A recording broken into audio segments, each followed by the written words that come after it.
¿Qué tal, estimados? En el video de hoy vamos a hacer algunos ejercicios sobre teoría de conjuntos. Los ejercicios en general son de fácil resolución, como ya se verá.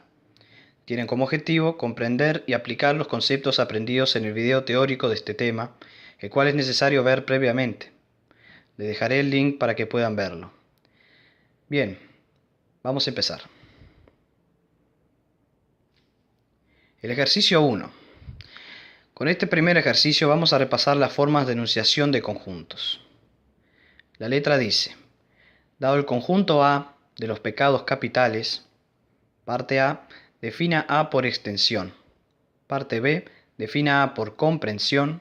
Y parte C, representa el conjunto con un diagrama de Venn.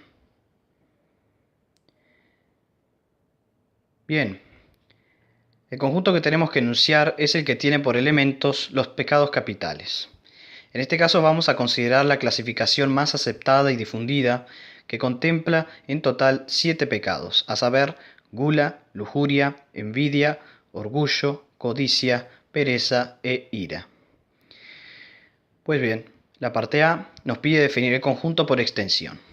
Si recuerdan del video teórico, lo que hacemos para definir un conjunto de esta forma es escribir cada uno de sus elementos usando llaves y comas de esta manera.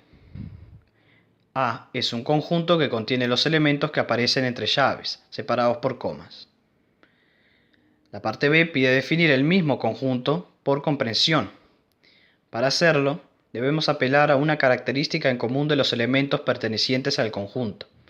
En este caso, la propia letra del ejercicio nos da la característica que vamos a usar. Los elementos son todos pecados capitales. Lo enunciamos de la siguiente manera. El conjunto A incluye los elementos X, tales que X es un pecado capital. De esta forma nos ahorramos tiempo y espacio, no siendo necesario nombrar cada elemento del conjunto. Y finalmente la parte C pide realizar un diagrama de Venn para este conjunto. Recordemos que estos diagramas son muy útiles y de fácil realización. Tan solo tenemos que dibujar una figura, generalmente un círculo, y escribir dentro los nombres de los elementos del conjunto. En este caso, nuestro diagrama de Venn queda así.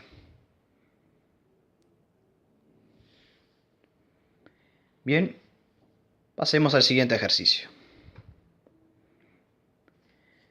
Ejercicio 2. Con este ejercicio abordaremos los conceptos de pertenencia e inclusión de conjuntos que se vieron en el video teórico. Vamos a leer la letra. Dado el conjunto M, que contiene los elementos R, M, un conjunto que contiene a B, y otro conjunto que contiene a su vez al conjunto vacío. Esos son los elementos de M. Indique verdadero o falso. Parte A, R pertenece a M. Bien, la pertenencia es una relación que se establece entre el conjunto y sus elementos. Como en este caso R es un elemento del conjunto M, R pertenece a M, así que el enunciado es verdadero. La parte B dice que R está incluido en M. Esta afirmación es incorrecta, pues la inclusión es una relación entre conjuntos. R es un elemento, como ya vimos, no un conjunto. Por lo tanto, es incorrecto decir que R está incluido en M. La parte C dice que un conjunto cuyos elementos son R y M está incluido en M. En este caso sí tenemos un conjunto, pues los elementos aparecen entre llaves. Decimos que un conjunto está incluido en otro si y solo si sus elementos pertenecen al otro conjunto. Como puede verse, los elementos del conjunto de la parte C están también en el conjunto M, por lo que efectivamente este conjunto está incluido en M y la afirmación es verdadera. Bien, la parte D dice que el conjunto que contiene al conjunto vacío pertenece a M. Bien, lo que tenemos aquí es un conjunto que contiene otro conjunto, que es el conjunto vacío, pero este conjunto es además un elemento de M, pues aparece como tal en la definición de M. No se trata de un subconjunto de M, sino de un elemento. Por lo tanto, la afirmación también es verdadera. En la parte E dice que el conjunto que contiene a B está incluido en M. Nuevamente tenemos un elemento que aparece representado como un conjunto.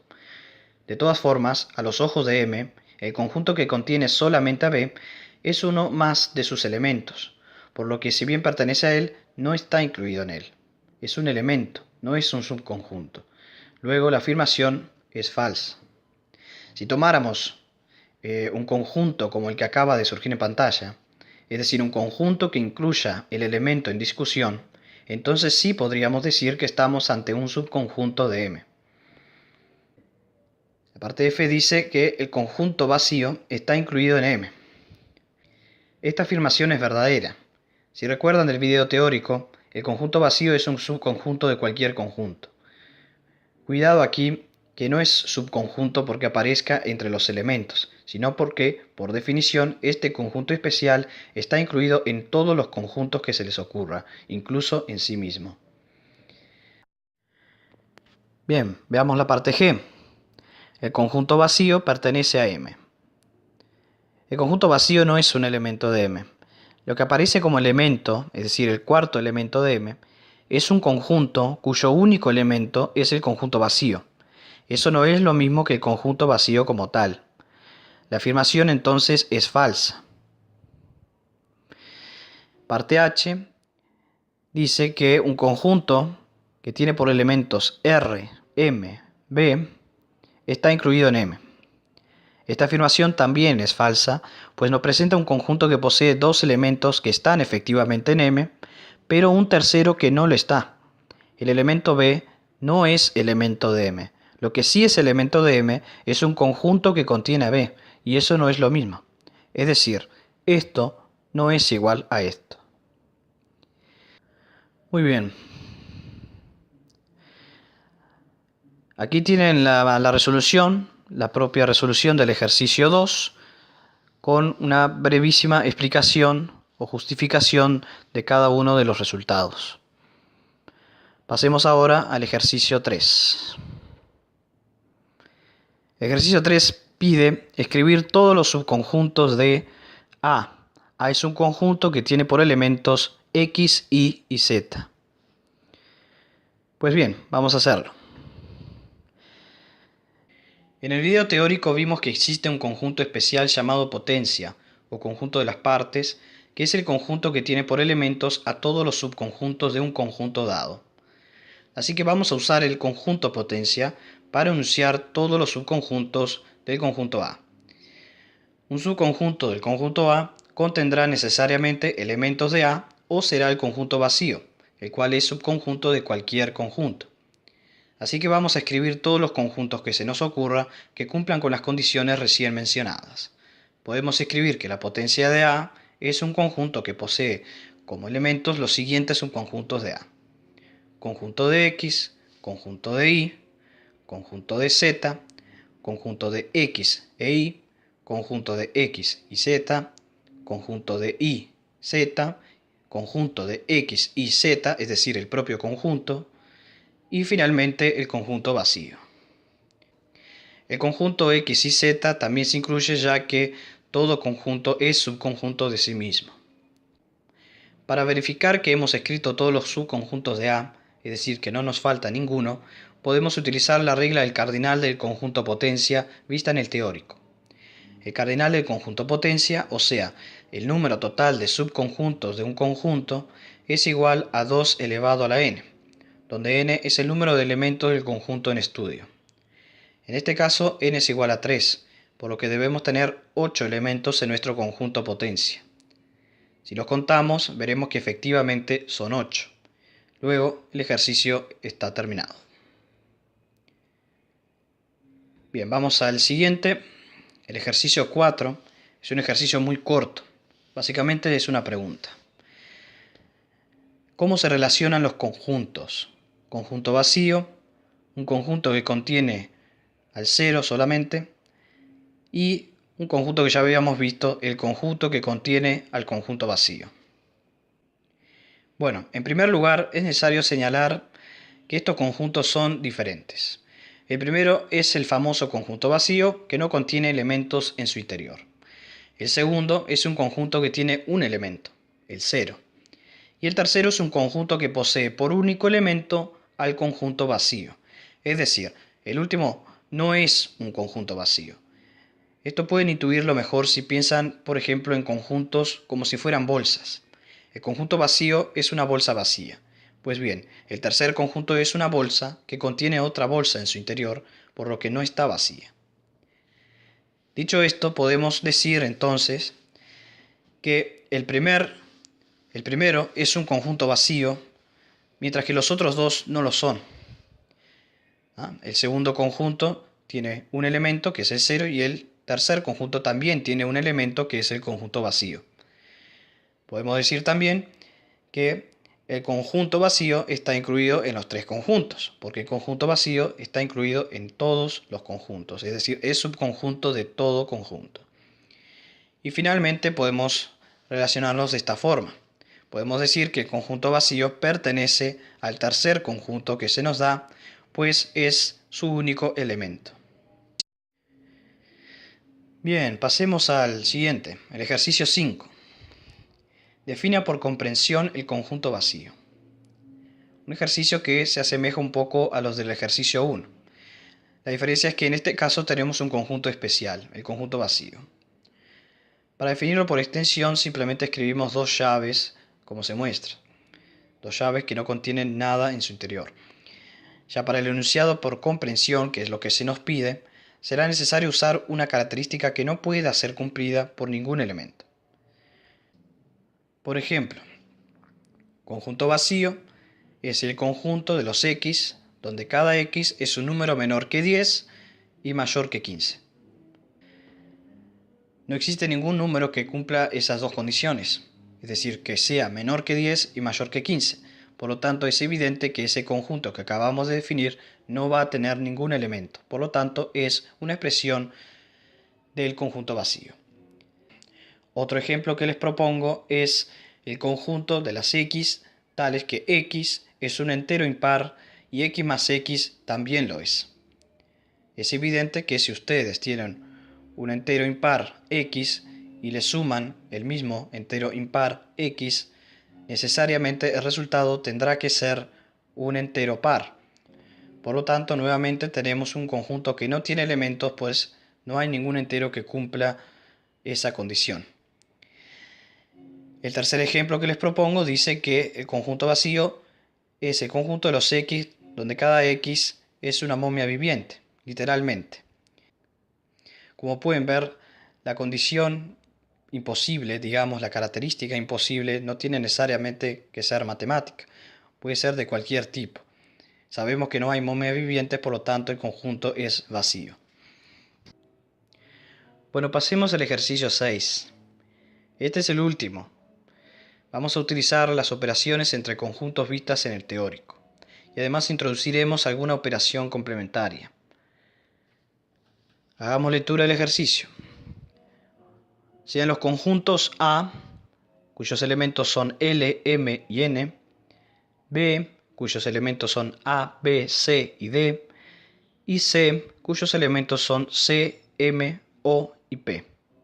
Todo minúsculo. Calcule. Parte A. A unión C. Parte B. B intersección C. Parte C. A intersección B. Unión C. Parte D. La diferencia de B y C. Parte E. El producto cartesiano de A y B. Y finalmente la parte F, la diferencia simétrica de A y C. Vamos a resolverlo entonces. La parte A nos pide la unión de A y C. Vamos a recurrir al teórico para recordar esta operación entre conjuntos. La unión de dos conjuntos daba como resultado un conjunto que contiene los elementos de ambos conjuntos sin hacer repeticiones, es decir, sin repetir elementos. Bien, en nuestro caso tenemos el conjunto A que contiene los elementos L, M y N y el conjunto C que contiene los elementos C, M, O y P.